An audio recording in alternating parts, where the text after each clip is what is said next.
ஆங்கிலத்தில் வந்து டியூஸ்டே சீஸ்டா,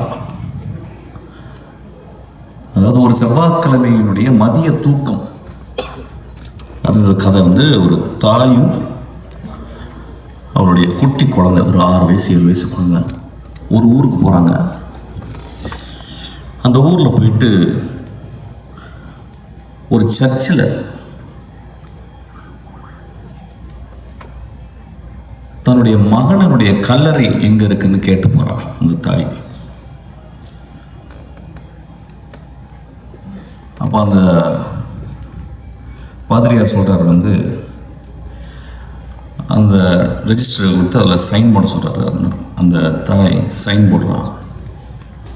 அப்போ அவர் கேட்குறாரு, ஏமா இப்படியாப்பட்ட ஒரு பிள்ளையை பெற்ற அப்படின்றாரு. அப்போ அது ஒரு சின்ன ஃப்ளாஷாக காபில் கார்சியா எழுதுறார்.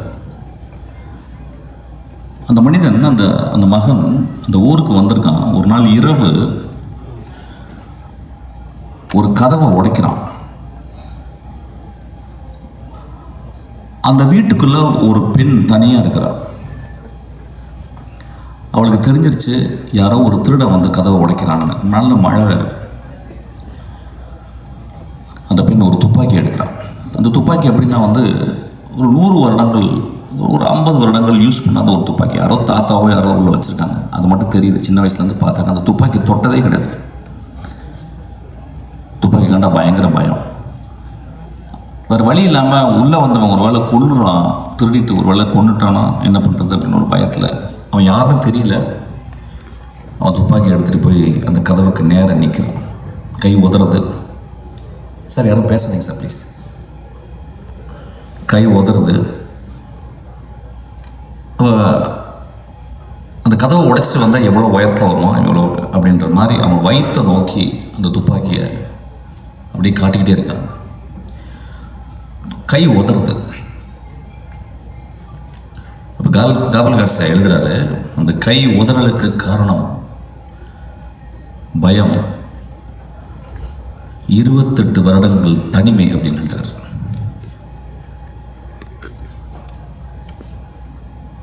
அதுக்கப்புறம் அவன் கையெழுத்து போடும்போது அந்த கேள்வி கேட்குறேன், இந்த மாதிரி பிள்ளை ஏன்பா பெத்தன்னு கேட்கும்போது தாய் சொல்கிறான், என் பிள்ளை ரொம்ப நல்ல பிள்ளைன்றான். நண்பர்களே, ஒரு பெரிய கேள்வி வரும், திருடனை பெற்ற தாய் எப்படி நல்ல பிள்ளைன்னு சொல்கிறாங்க அப்படின்றது நீங்கள் அந்த கதையை படிக்கணும். ஒருவேளை தாய்க்கு எல்லா குழந்தைகளும் நல்ல குழந்தைகள் தான் நினைக்கிறேன். இந்த சமூகம் நிறைய குழந்தைகளை நிறைய தாய்கள் பெற்கிறாங்க. எல்லா தாய்களுக்கும் தன் மகன் அல்லது அந்த ஆண் நல்லவனாகவே இருக்கிறான்.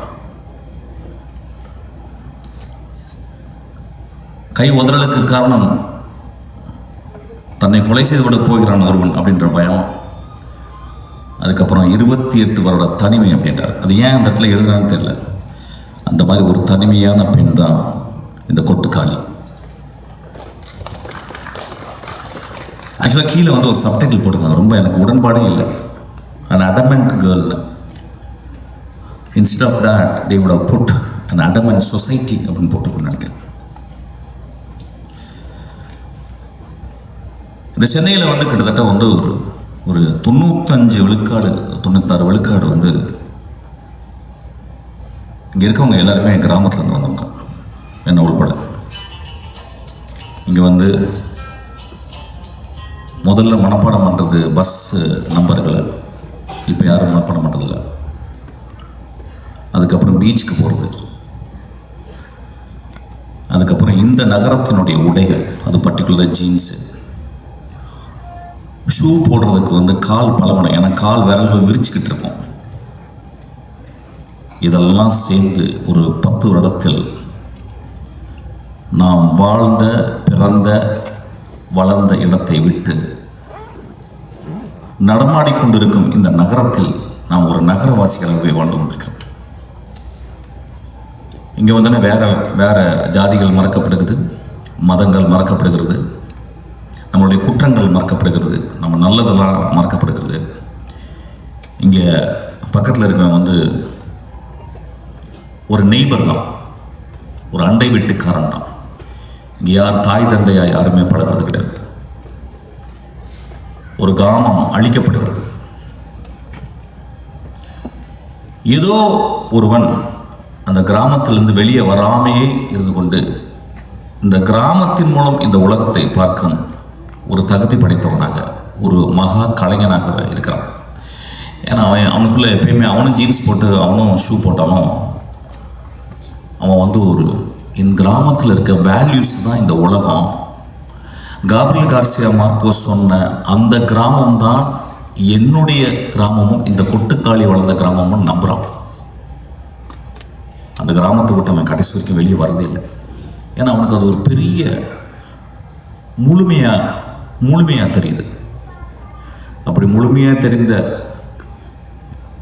தமிழ் ஆளுமையில் பாரதராஜாக்கு அப்புறம் நான் வினோத்தை சொல்றேன்.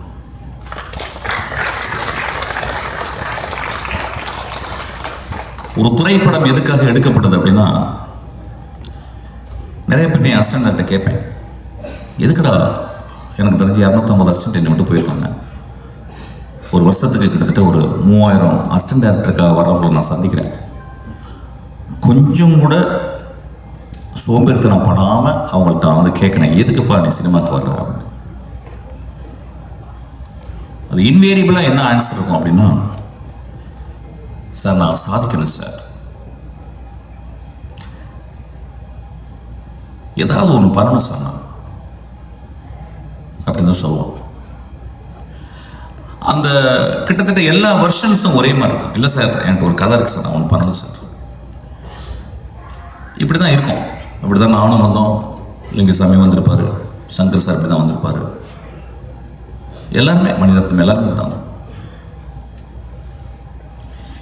இங்கே வினோத் ஒருவேளை என் அசிஸ்டன்ட் வந்தா, ஏன்டா வினோத் என்கிட்ட வந்த அப்படின்னு கேட்டால் அவன் இந்த ஆன்சர் சொல்லியிருக்க மாட்டான். சார் இந்த உலகத்தை என் கதை மூலியமா மாற்றணும் சார் அப்படின்னு வந்திருப்பான். இந்த கதை மூலம் தமிழ்நாடையே மாற்றிருக்கான். எப்பயுமே சொல்லுவாங்க, நான் ரொம்ப பொங்கி பேசுவார், ரொம்ப எக்ஸாஜரேட் பண்ணி பேசுவார், ட்ராமாட்டிக்காக தான் பேசுவார். நான் எப்பொழுதுமே அது ஒரு சத்தியமாக எடுத்துக்கிறேன். ஒரு மேடையில் வந்து பேசும்போது அடுத்த வார்த்தை என்னன்னு எனக்கு தெரிஞ்சிட்டா நான் இந்த சமூகத்தை நான் நெருப்பு ஊற்றி கொளுத்துறேன்னு அர்த்தம். நான் மேடையில் பேசும் பொழுதாவது என் நாக்கில் உண்மை தவழ வேண்டும் என்று நான் நினைக்கிறேன். ஏன்னா வீட்டில் நிறைய பொய் பேசுவோம், மேடையை விட்டு கீழே நண்பர்கள்ட்ட நிறைய பொய் பேசுகிறோம், ப்ரொடியூசர்கிட்ட நிறைய பொய் பேசுகிறோம், நடிகர்கள்ட்ட நிறைய பொய் பேசுகிறோம். இந்த மேடைகள் உண்மை பேச மட்டுமே நான் வந்திருக்கேன். அவ்வளவு தைரியத்தையும் நெஞ்சுரத்தையும் என்னுடைய ரத்தத்தை கொதிப்பு நிலையும் கொண்டு வந்தது இந்த படம்.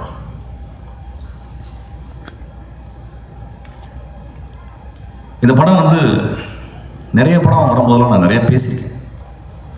ஃபார் எக்ஸாம்பிள் வழக்கு என்னை பேசும்போது இதே மேடையில் நான் ரொம்ப பயங்கரமாக பேசினேன்னா ரொம்ப கோபமாக பேசினேன். சமூகத்தையே நான் என்ன இப்படி பண்ணுறீங்க அப்படின்னு பேசினேன். அப்போ அன்றைக்கி நிறைய இதே மேடையிலால் என்னை கேலி செய்கிறாங்க, நான் பார்த்துருக்கேன். ஏன்னா ஒரு பாலசக்திவேல் எப்படியாப்பட்ட டேரக்டர்னு எனக்கு தெரியும், நிறைய பேருக்கு லிங்கசாமிக்கு தெரியும். ஒரு 3 படத்தை எடுத்துட்டு அந்த படம் ரிலீஸ் ஆகணும் உட்காந்துருக்கான் ஒரு கலைஞன், மகா கலைஞன். அவன் எப்படியாப்பட்ட கலைஞன்றது ரொம்ப பக்கத்தில் சேர்ந்தவங்களுக்கு, அவன் படங்களை நேசித்து பார்த்தவங்களுக்கு மட்டும்தான் தெரியும்.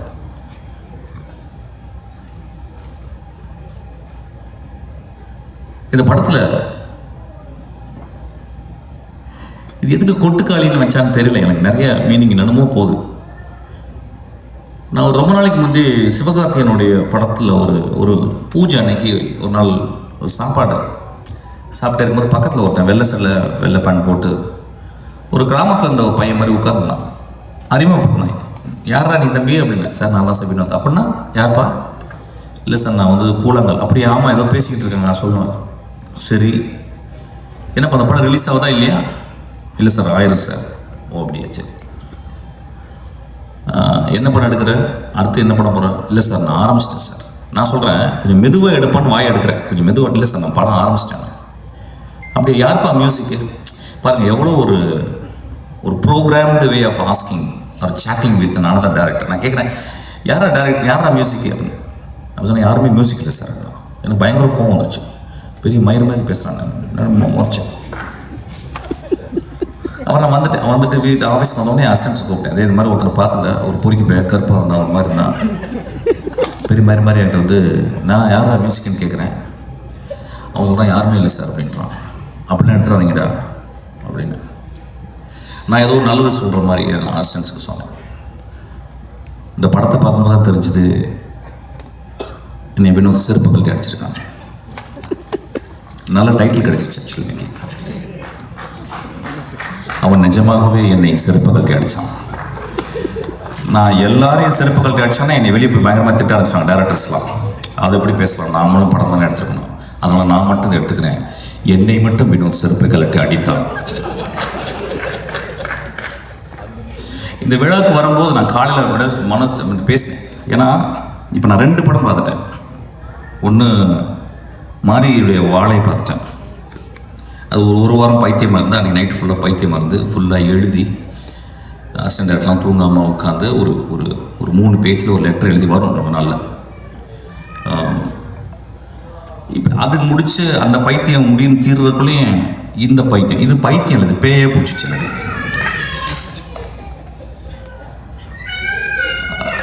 அப்போ வந்து இந்த படத்தில் வந்து அவன் ஏன் மியூசிக் டைரக்ஷன் பண்ணலை அப்படிங்கும்போது அதுக்கு ஒரு பெரிய அது வந்து ஒரு குருட்டாம்போக்கில் எடுக்கப்பட்ட ஒரு முடிவல்ல. The decision came out of vision of cinema. அவன் எப்படி சினிமாவை ட்ரூத்ஃபுல்லாக பார்க்குறான் அப்படின்றதுக்கு ஒரு காரணம். ஏதோ ஒரு வகையில் நம்ம என்ன பண்ணுறோம், ஒரு மியூசிக் மூலியமாக நம்ம சட்டையை அயன் பண்ணிடுறோம், நம்ம திரைப்படங்களை நம்ம அயன் பண்ணிடுறோம். அவன் என் சட்டை என் திரைப்படம் சுருக்கமாகவே இருக்கணும் அப்படின்றான். என் பாட்டியினுடைய அந்த இடுப்பை சுற்றி உள்ள சுருவா பார்த்தீங்களா, அது வெளியே எடுத்தால் எவ்வளோ சுருக்கம் இருக்கும் அந்த முந்தானையில், அந்த அளவுக்கு சுருக்கத்தை அவன் பார்க்குறான், அவ்வளோ ட்ரூத்தை பார்க்குறான். இந்த படத்தை பற்றி நான் வந்து ஒரு 4 நாள் கண்டினியூஸாக என்னால் பேச முடியும். ஏன்னா படத்தை பார்த்துட்டு வெளியே வந்தோடனே நைட்டு நான் என்ன பண்ணுறதுன்னு எனக்கு தெரியல. வழக்கம் போல் சொன்ன மாதிரி நல்லா இருக்குப்பா, சூப்பர்ப்பா, நல்ல ட்ரை பண்ணியிருக்கேன். இப்போ நிறைய பேர் சினிமா பாட்டு வந்தோன்னா உஷாராக பேசுகிறது எப்படின்னு கேட்டிங்கன்னா வித்தியாசமாக முயற்சி செஞ்சுருக்கேன்னு. அது கெட்ட வார்த்தை சொல்லி தான் சொல்லணும், பட் அது சொல்ல முடியாது, போர் அடிக்கிறாங்க ஆக்சுவலாக. அந்த மாதிரி எதாவது பேசிட்டு போயிடுறது, இல்லைன்னா நல்ல ஃபியூச்சர் இருக்குப்பா அப்படின்றது. அப்புறம் ரொம்ப மோசமாக ஒரு தடவை பார்க்கலாம் அப்படின்றது. நண்பர்களே, இங்கே வரும்போது யோசிச்சு நான் என்ன பேசணும், இந்த படத்தை நான் வந்து எப்படி மக்கள்கிட்ட கொண்டு போய் சேர்க்கணும். ஏன்னா இது என் லைஃப்பில் இது ஒரு பெரிய பொறுப்பை நான் பார்க்குறேன். என் மகள் பிறக்கும்போது என் மனைவியின் கையில் என் மகளை பார்த்துட்டு நான் எவ்வளோ சந்தோஷப்பட்டனோ அதே மாதிரி இந்த படத்தை பார்த்தப்ப சந்தோஷப்பட்டேன்.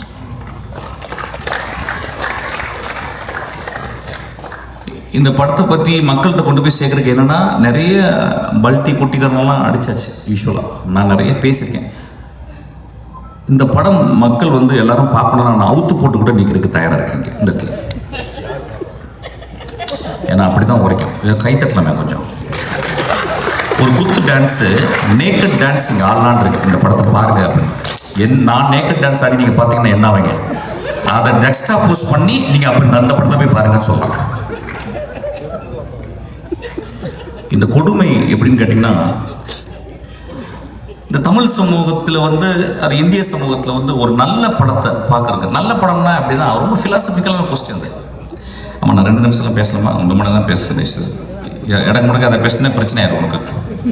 ஓகே, நல்ல படம் அப்படின்னாவே நம்ம நண்பர்கள், நம்ம ரசிகர்கள், நம்ம ரொம்ப நேசத்துக்குரிய நம்மளுடைய ரசிகர்கள் என்ன சொல்லியிருந்தாங்க வந்து ஓகே புரிஞ்சிடுச்சு.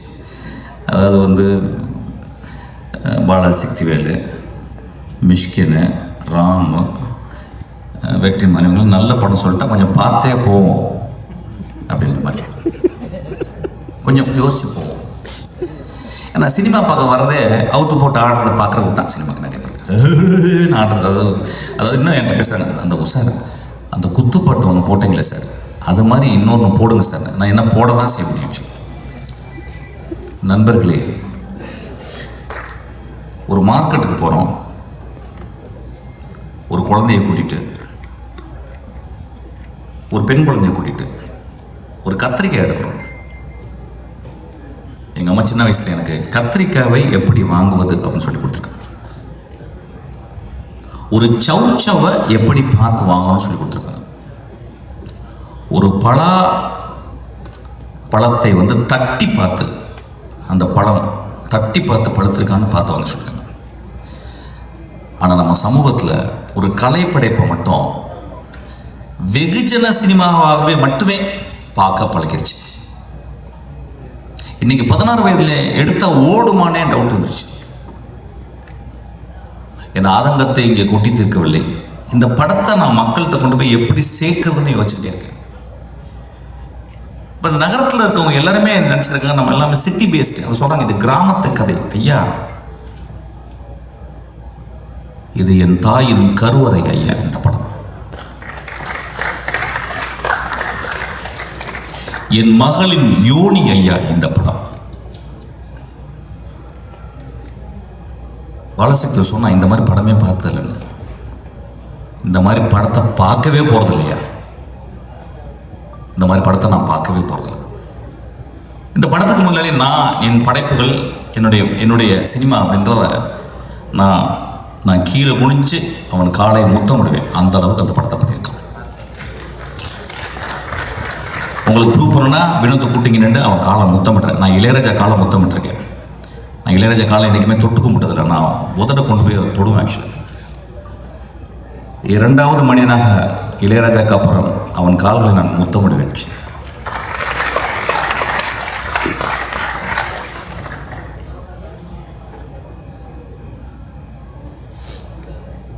ஒரு படத்தை பார்க்கும்போது அடுத்த சீன் என்ன, அடுத்த சீன் என்ன, அடுத்த சீன் என்ன, அடுத்த சீன் என்னன்னு சொல்லிட்டு நாங்கள்லாம் எழுதும்போது ரொம்ப கேர்ஃபுல்லாக. நான் இப்போ கூட வரும்போது என் தம்பிகிட்ட பேசிக்கிட்டேன். ஒரு படம் வந்து நல்ல கதையாக இருக்கணும், என்டர்டெய்னிங்காக இருக்கணும், இப்போ 3வது தேவைப்படுது எக்ஸைட்டிங்காக இருக்கணும்னு சொல்லிட்டு. இந்த 3மே இந்த படத்தில் இருக்கு. என்ன ஒன்று, நீங்கள் பார்க்குறது உங்கள் பார்வையை வேறு மாதிரி வச்சு பார்க்கணும். எனக்கு தெரிஞ்ச இந்த ரீசெண்ட் டேஸில் இந்த கதைகள் நான் வந்து இப்போ 2 கதைகள் வந்து நான் இந்த 10 வருடத்தில் திரைக்கதையில் படித்தது எக்ஸ்ட்ராடனரி ஸ்டோரிஸ் சொல்லுவேன். ஒன்று 3 பில்பர்ட்ஸு, இன்னொன்று கெட் அவுட், ஜோர்டன் பீல்டு. அதுக்கப்புறம் இந்த கதையை சொல்லுவேன். ஏன்னா 3மே எப்படின்னா, ஒன்று வந்து பிளாக் ஹாரர், இன்னும் வந்து ஒரு பெண்ணினுடைய தவிப்பு, தன் மகளை பறி கொடுத்துட்டு ஒரு பெண்ணுடைய தவிப்பு. இந்த படத்தில் ஒரு குடும்பம் ஒரு பெண்ணை வச்சுக்கிட்டு தவிக்கிறாங்க. அவ்வளவு சிறந்த மனிதர்கள் இந்த குடும்பத்தில் இருக்காங்க. அந்த குடும்பம் பார்க்கும்போது, படம் பார்க்கும்போது அவங்க கெட்டவங்க மாதிரி இருக்காங்க. எனக்கு ரொம்ப அந்த பெண்ணோட அந்த குடும்பம் ரொம்ப நல்லதாக இருந்துச்சு. வினோத் இந்த கேரக்டருக்கு வந்து வேற யாராவது பண்ணியிருந்தா நல்லா இருக்காதோ, நடிச்சிருவாங்களோங்கிறதுக்காக தன்னுடைய அக்காவையும் தன்னுடைய பெரியம்மா பொண்ணு தங்கச்சிகள்லாம் நடிக்க வச்சிருக்கான். இந்த படத்தில் வந்து 2 காட்சிகள் நான் சொல்லுவேன். பாலாஜி பாதி கதை சொல்லிட்டேன். ஆக்சுவலாக நான் சொல்ல மாட்டேன். உன்னை அதுக்கு அடிக்கடி டே பாலாஜி பாதி கதையை சொல்லிட்டேன். ஆக்சுவலி நான் சொல்ல மாட்டேன். இந்த படத்தில் வந்து ஒரு சேவல் நடிச்சிருக்கு. அதான் முதல்ல பார்த்துருப்பீங்க. சேவல் நடிச்சிருக்குன்னு சொல்கிறத விட அந்த சேவலை அவன் வந்து கேப்சர் பண்ணியிருக்கான். அவன் முதல் ஷாட்டாக நீங்கள் போட்டிருக்கான், நீங்கள் பார்க்கணும். ஆக்சுவலாக இந்த படம் சினிமாவை எப்படி பார்ப்பது, நாம் என்ன சினிமா பார்த்துக்கிட்டு இருக்கோம், அதாவது மொமெண்ட்ஸ்ன்னு சொல்லுவாங்க. சினிமாவில் வந்து மொமெண்ட்ஸ்ன்னு சொல்லுவாங்க. எனக்கு தெரிஞ்சு இந்த 27 வருடத்தில் 2 மொமெண்ட் தான் நான் கிரியேட் பண்ணியிருக்கேன். ஒரு மொமெண்ட் வந்து வெட்டி போட்டவன் இடத்துல வந்து ஒரு கிழவி வந்து பூ போடுறான். 2வது மொமெண்ட் வந்து தன் மகள் இறந்து போன பிறகு அப்பாவுடைய சிகரெட்டை வந்து குடிக்கக்கூடாதுன்னு கஷ்டப்படுறான். இந்த 2 மொமெண்ட்டு 27 வருஷத்தில். இந்த படத்தில் 60 சீனுமே 60 மொமெண்ட்டாக பண்ணியிருக்கான். இந்த படத்தில் வந்து இயற்கையை அவன் யூஸ் பண்ணது, மனிதர்களுக்கு முன்னால் இயற்கையை அவன் யூஸ் பண்ணது. ஒருவேளை நான் பேசுறது போர் அடித்தாலும் அடிக்கலாம், பட் பரவாயில்ல, ஏதாவது பேசுகிறேன். ஏன்னா கொஞ்ச நேரம் பேசுறதுக்கு கேட்கறதுக்கு போயிடுச்சு. மச்சான் நெக்ஸ்ட் சீன் என்னன்னு போயிருது. ஆக்சுவலாக நண்பர்களே,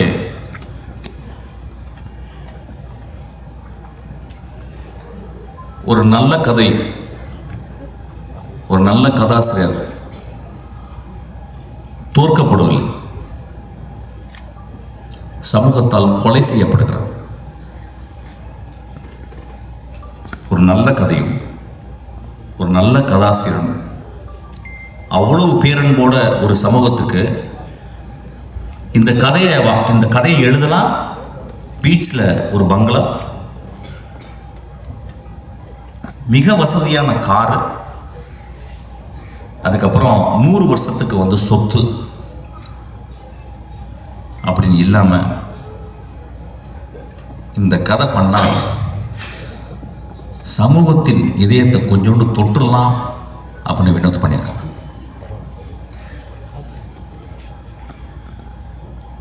இந்த படத்தை வந்து பத்திரிகைக்காரங்க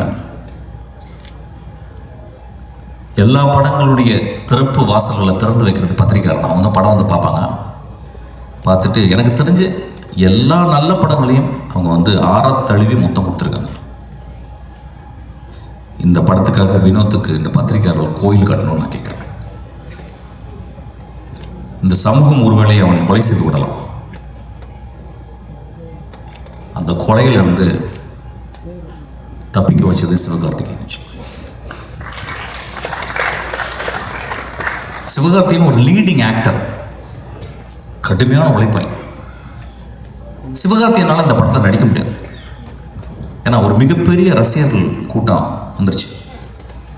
ரசிகர்களை சந்தோஷப்படுத்துவது ஒரு பெரிய கடமையாச்சு. ஆனால் அந்த குழந்தை, அந்த பையன், நான் மிகச்சிறந்த படைப்பு பண்ணணும்னு ஆசைப்பட்டு கூழாங்கல்ல பார்த்த உடனே, தம்பி இந்த படத்தை நான் தான் பண்ணுவேன்னு சொல்லியிருக்கான். அதுக்காக அந்த தம்பிக்கு ஒரு கோயில் கட்டணும். சிவகார்த்திகேயனுக்கு ஒரு குழந்தை பிறந்திருக்கு, சிவகார்த்திகேயனுக்கு இன்னொரு குழந்தையும் பிறந்திருக்கு. அதுதான் கொட்டுக்கலை. இந்த படத்தில் நடித்தவர்கள் அந்த அண்ணா பெண் ஒருத்தி நடிச்சிருக்கா. தெரியல, தமிழில் இருக்க பெண்ணுங்கள்லாம் இப்போல்லாம் நடிக்கவே வருதில்லை நல்ல படங்களுக்கு. சார் எனக்கு 2 பாட்டு இருக்கா, 3 டான்ஸ் இருக்கா, தவுப்பா தவுப்பா தவுப்பான்னு அப்படின்னு ஏதாவது டான்ஸ் ஸ்டெப்பு, ஹூக் ஸ்டெப் வைக்கிறதுக்கு இருக்கான்னு பார்ப்பாங்க. அப்போ தமிழில் பொம்பளைங்களே கிடையாது. அப்போ இங்கேருந்து போயிட்டு பஸ் ஏறி போயிட்டு ஆனபெல்னு ஒரு சிறுக்கியை பிடிச்சி வந்திருக்காங்க. ஒரு பேய் அரக்கியவன். அவன் எத்தனை வார்த்தை பேசியிருக்கான்னா 1.5 வார்த்தை பேசியிருக்கான்னு நினைக்கிறேன். ஒரு பாட்டு வர பாடிட்டா அதுக்கு அடி, ஒரே அடி. சூரிய போட்டு ஒரு 1 மணி நேரம் அடி என்ன அடிக்கிறான் போட்டவள. இந்த சமூகம் அப்படித்தானே இருக்கு. ஒரு பெண் பாடக்கூடாதுல்ல. ஒரு எக்ஸ்ட்ராஆர்டினரி பெர்ஃபார்மன்ஸ். அநேகமாக இந்த வருஷத்தினுடைய நேஷனல் அவார்டு அந்த குழந்தைக்கு கிடைக்கணும்னு நான் வந்து ஆசீர்வாதம் பண்ணுறேன். அதுக்கப்புறம் சூரியனுடைய எவல்யூஷன் கேரக்டராக இருக்குது. நான் சினிமாவில் தான் கேரக்டராக பார்த்துருக்கேன். ஒரு கதையின் கதாநாயகன் ஃபஸ்ட்டு சீனில் வந்து மோசமாக இருப்பான், கடைசி சீனில் ஒரு பெரிய மகானாக இருப்பான். ஃபஸ்ட்டு சீனில் மகானாக இருப்பான், கடைசி சீனில் வந்து கொடுங்கோலனாக மாறிடுவான். இது ஒரு கேரக்டராக இருக்குது. இது சினிமாவில் தான் கதைகளில் தான் நடக்கும். நிஜ வாழ்க்கையிலே சூரியக்கு நடந்திருக்கு. ஒரு கமெடியனாக உருவாகி இன்னைக்கு ஒரு உலகம் போற்றும் ஒரு நடிகனாக மாறியிருக்கான். நான் அன்றைக்கி நைட்டு இரவு உட்காந்து பேசினேன். என்னடா மகனை நீ இப்படி, எங்கடா உனக்கு ஏதாவது அருள்கள் வந்துருச்சா, இல்லை காதில் ஏதாவது உனக்கு ஏதாவது ஒரு அசரீதி கேட்டுச்சா? வாழ்க்கையில் இப்படியாப்பட்ட முடிவுகள் எடுத்து இப்படி நீ வேகமானமா, அப்படியே வெற்றிமாறன், அப்படியே கருடன், அப்படியே ராம். இன்னைக்கு ஒரு எக்ஸ்ட்ராடனரி, எனக்கு தெரிஞ்சு இன்னைக்கு தமிழ் சினிமாவின் மிக முக்கியமான 2 நடிகர்கள் நான் சொல்லுவேன். வந்து விஜய் சேதுபதியும் சூரியன் நான் சொல்லுவேன். நான் விஜய் சேதுபதி ஒர்க் பண்ணேன், 67 நாட்கள் ஒர்க் பண்ணேன். ஒரு நாள் கூட எங்கள் 2 பேருக்கு ஒரு சின்ன உராய்வு கூட ஏற்படல. அந்த குழந்தை அவ்வளவு கண்ணியமாக, அவ்வளவு மேன்மையாக நேசித்து ஒரு கேரக்டர் நடிச்சிருக்கான். இந்த படத்தில் சூரிய அதே மாதிரி தான். எனக்கு தெரிஞ்சு இந்த படத்தில் சூரிய தவிர வேற யாராவது நினைச்சு கூட பார்க்க முடியாது. சூரிய ஒரு இடத்துல மூத்திரம் அடிச்சிருக்கான், நடிக்கவே முடியல, வாழ்ந்துருக்கான். அதுக்கு வினோத் அந்த கேமராவை பக்கத்தில் இட்டு போகிறான். அப்படியே மூத்திரம் அடிக்கிறது போய் பக்கத்தில் போயிட்டு நான் பயந்துட்டேன், கீழே கேமரா டில் டவுன் பண்ணிட போகிறான்னு பார்க்க ஆசையும் வருது, டில் டவுன் பண்ணி பார்க்கலாம் அப்படின்னு சொல்லிட்டு. ஆனால் அப்படியே மேலேயே வச்சு அதுக்கப்புறம் சூரிய திரும்பி பார்க்குறான். மனிதர்களே, என்ன பெர்ஃபார்மன்ஸ், என்ன எவ்வளவு நம்பிக்கை அந்த கேமரா மேலே. முதல் சீனை வந்து அவன் கிட்டத்தட்ட ஒரு 4 நிமிஷம் கேமரா எடுத்து போயிட்டு ஒரு அம்மா குளிச்சுட்டு அதை தலையில் தண்ணியை தொளிச்சிட்டு தன் மகள் இப்படி பண்ணிட்டாலே, மகள் இப்படி பண்ணிட்டேன்னு அவள் கோயிலுக்கு போகிறத வந்து ஒரு extreme long shot. I think இந்தியாவில் ஒரு லாங்கஸ்ட் ஷாட்டாக கூட இருக்கும்னு நினைக்கிறேன். அங்கே எடுக்கும் போதே அவன் அதோடைய கான்ஃபிடென்ட்டை சொல்கிறான், நான் என்ன மாதிரி படம் பண்ண போகிறேன், என்ன மாதிரி படத்தை நீங்கள் பார்க்க போகிறீங்கன்றது அவன் பிச் பண்ணுறான். இந்த படத்தை பற்றி இன்னொரு தருணத்தில் நிறைய பேசலாம். ஏன்னா இங்கே வந்து மொத்தமே 4 டேரக்டர்ஸ் தான் வந்திருக்கோம். நான் வந்து ரொம்ப நேரம் டைம் எடுத்துக்கூடாது, நிறைய பேசுவேன், என்னால் பேச முடியும். So Soori has given an extraordinary. அதாவது இந்த படத்துக்கு அப்புறம் சூரியை நம்ம எப்படி பார்க்கலாம்னா, ஒரு இந்தியாவின் ஒரு மிகச்சிறந்த ஆக்டரை நம்ம பார்க்கலாம். அது ஏன் சொல்கிறேன்னா, அந்த அளவுக்கு அந்த கேரக்டர் அவன் மண்ணிலிருந்து அந்த வெறுங்காலிருந்து நான் பார்த்தேன். சூரிய செருப்பு போட்டுருக்கான், செருப்பு போடாமல் அவன் அப்படியே அதுக்குள்ளே ஒரு அதை சொன்னாங்க, ஏதோ அந்த டீட்டெயில் வந்து கால் அதை வந்து சூரிய சொன்னதான் நல்லது, சூரிய சொன்னது அதான் அது நல்லாயிருக்கும். ஆக்சுவலி எப்படி அதை நடித்தான் அந்த குரலுக்காக. நான் அந்த கழுத்தில் இது பண்ணிட்டு பார்க்கும்போது நான் ஒரு இடத்துல ஒத்து பார்த்தேன், இந்த இடத்துல கழுத்து நரம்பு வந்து புடைக்குது. ஸோ நடிக்கலை அந்த இடத்துல. He took so much of sincere and truthfulness to exhibit something extraordinary. கேள்விப்பட்டேன் வந்து கூழாங்கல் பார்த்த உடனே சூரி விரட்டி போயிருக்கான். ராம் என்கிட்ட சொன்னான். ஆனால் கிட்டத்தட்ட டெய்லி 2 தடவை ஃபோன் பண்ணி, ராமண்ணா கொஞ்சம் வினோத்தை சொல்லுங்கள், அடுத்த படம் எந்த படமாக இருந்தாலும் அதில் ஒரு சின்ன கேரக்டராக நடிக்கணும், அதுக்காக சூரியக்கு நம்மலாம் கிளாப் பண்ணோம். அதாவது ஒரு கலைஞன் இன்னொரு கலைஞனை தேடி ஒரு சீனாவும் நான் நடிக்கணும்னு சொன்னா பாருங்க, அவன் ஒரு பெரிய மேதை தான், பெரிய மேதை தான். நண்பர்களே, இந்த படத்தை பற்றி நான் நிறைய சொல்ல முடியும். ஆனால் I'm not very sure how far I can talk. ஒரு மிகப்பெரிய அனுபவம் இந்த படம். வந்து ஒவ்வொரு குடும்பமும் போய் பாருங்க. அதாவது மோசமான படங்களை சில படங்களை நம்ம பார்க்குறோம், மோசமான காட்சிகளை நம்ம குழந்தைகளுக்கு கொண்டு போய் காட்டுறோம், மோசமான படங்களை இந்த இளைஞர்கள் போய் பார்க்குறோம். அதெல்லாம் பார்க்கலாம், தப்பு கிடையாது. அது வந்து ஒரு ஆர்ட், வந்து போனோகிராஃபியும் ஒரு ஆர்ட் தான். அது யாரால எடுக்கப்படுறதுன்ற பொறுத்து.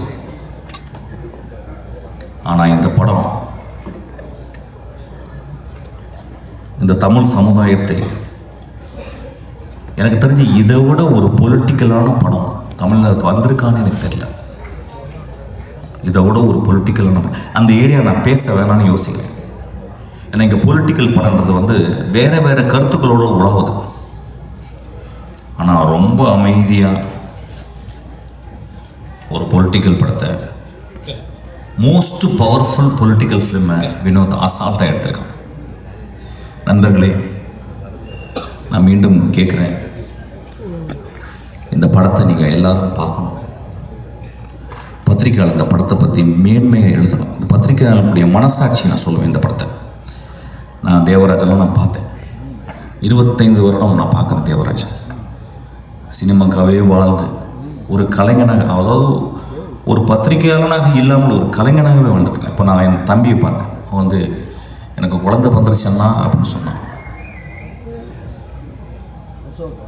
அவங்களெல்லாம் பெரிய தர்மம் இருக்குது இந்த படத்தை பற்றி. இந்த படத்தை பற்றி நான் என்ன சொல்கிறேன், நான் சேலஞ்ச் பண்ணுறேன், இந்த படத்தை பற்றி ஏதாவது ஒரு நெகட்டிவ் பேசுங்க. இந்த படத்தை கொண்டு போய் சேர்க்க வேண்டியது உங்கள் கடமை.